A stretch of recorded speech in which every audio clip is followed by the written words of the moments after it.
Masih dengan olahan makanan yang Indonesia banget, fams, tapi menggunakan bahan tempe. Emang ada? Ada dong, bakso tempe. Bagi sebagian warga Kebumen, bakso tempe ini jadi menu spesial, fams. Dalam satu mangkok bakso tempe, ada potongan bakso goreng, bakso mercon, udang, dan tetelan sapi. Yang paling juara sih, kuah sambalnya. Lihat nih, warna kuahnya merah merona karena ada tambahan cabenya. Widih, bikin ngiler deh.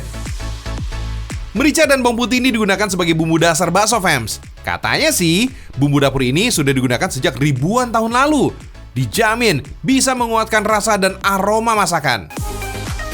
Wets, tempenya jangan ketinggalan ya. Meski dijual dengan harga yang murah meriah, tempe ini ternyata sudah dikonsumsi sejak ratusan dekade lalu loh, fams. Menurut kitab Jawa kuno, Serat Centini, tempe menjadi makanan yang hanya bisa dinikmati oleh keluarga kerajaan di Indonesia pada abad ke-18. Nama tempe berasal dari kata tumpi, yang berarti makanan berwarna putih dan terbuat dari tepung sagu.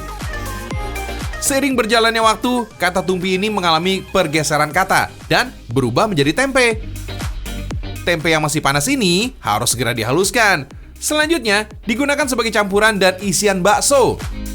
Oh iya, fams, bola-bola yang lezat ini muncul saat era dinasti Ming pada abad ke-17. Istilah bakso ini bukan berasal dari bahasa Indonesia, melainkan bahasa Hokkien, yang berarti daging giling. Karena lezat, orang Indonesia mengadaptasinya dalam bentuk daging sapi.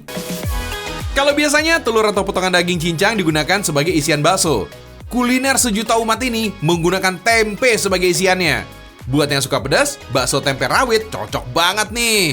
Bakal kasih sensasi kaget saat mengunyahnya. Fams, bola-bola bakso ini direbus pada air panas dengan suhu 600 hingga 800 derajat Celcius. Untuk membentuk lapisan kulit luar, bakso bertekstur renyah. Ternyata, bakso tempe ini tidak hanya bisa ditemukan dengan tekstur yang basah aja. Ada juga nih, versi bakso goreng tuh. Bedanya, bakso goreng ini mempunyai ukuran yang lebih besar karena dilapisi oleh adonan tempe yang sudah dicampur telur tuh. Proses penggorengan ini harus menggunakan minyak panas agar lapisan luarnya nggak ambiar. Berhubung isi bakso ini udah matang, proses ini hanya untuk mematangkan bagian luarnya aja. Yang bikin bakso tempe ini makin spesial karena rasa kuahnya yang gurih dan nampol abis. Bikin makan berselera nih, fams. Di balik sensasi berasnya, cabai ini ternyata masuk dalam jenis tanaman obat. Capsaicin pada cabai bisa sebagai obat penahan rasa sakit. Cabai juga bisa meredakan gangguan paru-paru, mencegah timbulnya batuk, penggumpalan darah, dan lainnya. Jangan lupa beri tetelan daging sapi untuk memberikan rasa gurih pada kuah bakso. Pilihannya bisa lemak, urat, atau potongan kecil daging sapi. Nah, kamu juga boleh nih, fams, tambahkan udang supaya makin gurih.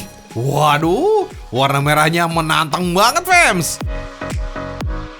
Ternyata dari lembaran-lembaran tempe yang menjadi makanan orang desa bisa juga nih dijadikan kreasi menu yang menggugah selera, fams. Wah, ini wajib dicoba nih, fams.